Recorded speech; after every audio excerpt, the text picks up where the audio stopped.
What is going on, guys? So today I'm going to show you how to get extensions in Visual Studio Code. So very simple here. I have Visual Studio Code open, and on the left hand side there are some things in this menu, and on the bottom there is extensions where you can just do Control Shift and X, as you can see when I hover over it. But just click on extensions and now you'll be just prompted with what you have installed. So all I have is C and C++, IntelliSense installed here.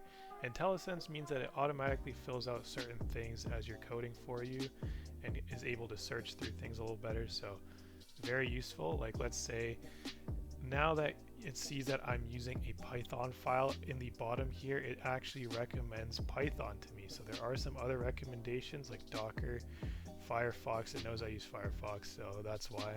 But yeah, if you see something you like in the recommended here, you can install it. So IntelliSense for Python would help me with my Python code. I coded it without IntelliSense. But yeah, so you can just search here. Like, let's say I want it for Java instead. You don't even have to hit enter, you just type in Java and it'll automatically search it for you.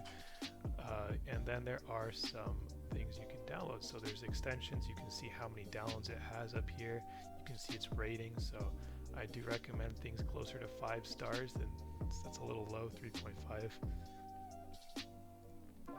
4, 4, 4. It might be the best one though. Yeah, I guess that might be the best one. Let's just see it for C# instead. There we go, 13 million downloads. This one's by Microsoft too. It's an extension, it has a star. This is the one I'm going to install, so when I'm ready to go, just click install. You can just also click on the thing itself and you can see more information about it. So like, let's say I click on depreciated C# format resolve or revolve. You see the ratings here, you see the downloads, you see some details, and then there's some dependencies and stuff like that. Much cleaner when it's Microsoft's professional extension, as you can see here.